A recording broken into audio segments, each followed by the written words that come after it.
Trump has caused international outrage by recognizing Jerusalem as the capital of Israel. Who would do such a thing? Jerusalem is still the capital of Israel and must remain an undivided city accessible to all. As soon as I take office, I will begin the process of moving the United States ambassador to the city of Israel as chosen as its capital. I continue to say that Jerusalem will be the capital of Israel, and I have said that before, and I will say it again. And Jerusalem will remain the capital of Israel.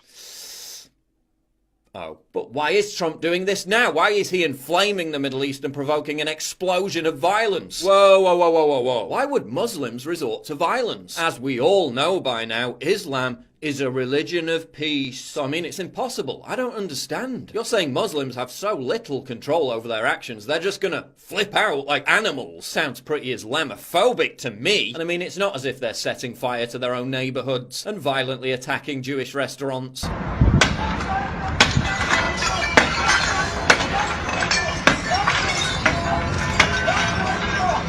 And firing rockets into Israel. It's not like the leader of Hamas called for peace to be abandoned and for Palestinians to launch an uprising. It's not like the head of Hamas in Gaza literally called for terrorism. Islam's a religion of peace. That's impossible. It's not happening. These are reasonable people. It's not like they were massacring Jews in Jerusalem 20 years before Israel even existed. It's not like they've repeatedly called for Israel to be wiped from the pages of history. That's never happened. It's not like the Palestinian Authority still refuses to acknowledge Israel's right to even exist. It's not like Muslims have launched violence against Jews for the sin of visiting Jewish holy sites for decades. It's not like Muslims used gravestones from Jewish cemeteries to pave their roads. None of that happened. These are reasonable people. There's no history whatsoever of them turning violent, and if they ever did, it could only be Donald Trump's fault. Not because they're anti-Semites who just hate Jewish people. They're reasonable. Also, Trump recognizing Jerusalem as the capital of Israel is so reckless, it's unprecedented. It's not like Congress passed a law 22 years ago called the Jerusalem Embassy Act, which described Jerusalem as the capital of Israel. Oh, it did. It's not like the US Senate voted 90-0 that Jerusalem should remain the undivided capital of Israel just 6 months ago. Oh, it did. It's not like Bill Clinton came into office supporting the declaration of Jerusalem as the capital of Israel. Oh, he did. Yeah, but it's not like George W. Bush promised to move the US Embassy to Jerusalem. Oh, he did. But Trump's bad anyway, because he's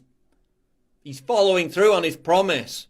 That's bad. I mean, CNN literally says he's bad for keeping his promises, so I guess it must be true. Also, doesn't this just prove everyone right who said that Trump was a Nazi and literally Hitler? It is time to officially recognize Jerusalem as the capital of Israel. Trump's bending over backwards to please Zionists and Jews, just like Hitler did.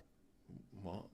Yeah, anyway, here's a list of groups and people furious at Trump's decision to move the embassy to Jerusalem. Turkey's Islamist president, Erdogan, Saudi King Salman bin Abdulaziz, ISIS, Hamas, globalist political leaders, virtually the entire political left, the mainstream media, totally erratic decision by this president, and Muslims in general. Hashtag not all Muslims. What an upstanding alliance. I'm so proud to be a part of it. Erdogan was right when he accused Trump of throwing the region into a ring of fire, and he'd know all about that, having covertly provided direct military, financial and logistical support to ISIS for years. But what Trump's done is beyond insane. He's playing with fire. Hamas has threatened to open the gates of hell because they've never done that before. Oh, but aside from all that, how stupid is it that Jerusalem could be considered the capital of Israel? It's not like Israel won a war or something to secure exactly that. It's not like Jerusalem is where the Prime Minister of Israel lives. It's not like Jerusalem is where all their government agencies are based. It's not like Jerusalem is where their parliament sits. It's not like Jerusalem was the capital of the Kingdom of Israel, the site of the temple and the wellspring of Judaic thought for millennia. None of that is true. Islam is a religion of peace, and if any violence happens, it's Donald Trump's fault.